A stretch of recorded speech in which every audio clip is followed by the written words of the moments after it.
জানবো যে প্রায় রাত 10টা বাজতে চললো, কিভাবে নিরঞ্জন পর্ব চলছে ছবিটা তুলে ধরো।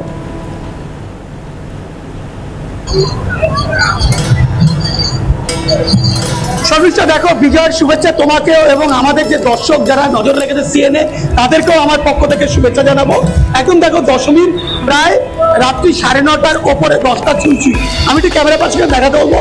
দেখো মানুষের উদ্দীপনা, উৎসাহ, ভিড়, যেভাবে মানুষ ভিড় জমিয়েছে এই বিসর্জনকে দেখাকে কেন্দ্র করে, অর্থাৎ নদিয়া জেলার কল্যাণী হাউজিং ঝিল পাড়ে কিন্তু মানুষ ভিড় জমিয়েছে।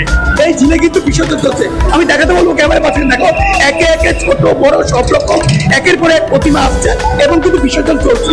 সরকারি স্বীকৃতি 126টি প্রতিমা হওয়ার কথা, ইতিমধ্যে 50টির মতো প্রতিমা নিরঞ্জন হচ্ছে, তার মধ্যে 30টির মতো অনুমোদন প্রাপ্ত এবং বাকি বাড়ি এবং আবাসনের প্রতিমা রয়েছে, আরো তার বেশি সংখ্যক হয়েছে। এবং আমি যেটা তুমিও বলছিলে বারংবার, যে দেখো সহায়তা কেন্দ্র, কল্যাণী পৌরসভার উদ্যোগে সহায়তা কেন্দ্র অফিস, অন্যদিকে মেডিকেল ক্যাম্প, এছাড়া পুলিশ প্রশাসনের যে ব্যবস্থা দেখতেই পাচ্ছ, কড়া নিরাপত্তা রয়েছে, পুলিশ প্রশাসন পিসফুলি অর্থাৎ সে সুষ্ঠুভাবে এই প্রতিমা নিরঞ্জন করাচ্ছে প্রত্যেক বাড়ি।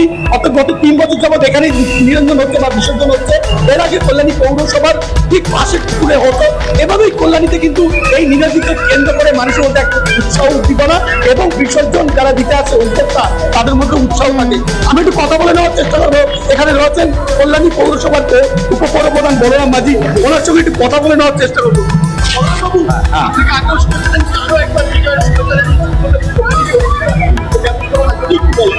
না, অ্যাকচুয়ালি আপনারা নিজেই চোখে দেখতে পাচ্ছেন যে আমাদের এখানকার যে ব্যবস্থাপনা, এত বড় একটা ওয়াটার বডিস কল্যাণী 14 নম্বর ওয়ার্ডে, যেটা একটা আদর্শ জায়গা। কয়েক বছর আগেও কল্যাণী পৌরসভার সঙ্গে ছোট ওয়াটার বডিস ছিল, সেখানে বিসর্জন হতো।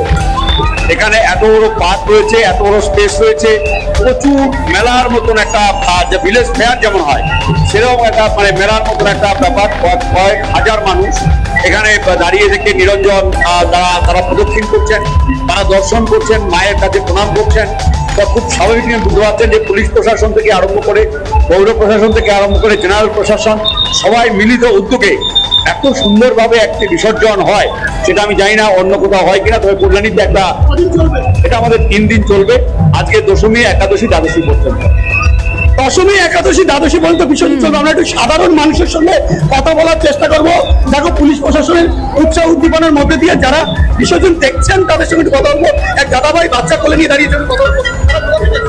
আমরা এসেছি কাকদ্বীপ থেকে কল্যাণীতে বিসর্জন দেখছে। কারণ কল্যাণী বিসর্জন এত সুন্দর হয়, প্রত্যেক বছর আমরা এই গুণোৎসব এখানে চলে আসি। আজ বিগত 4-5 বছর এখানে চলে আসছে বিসর্জন দেখতে।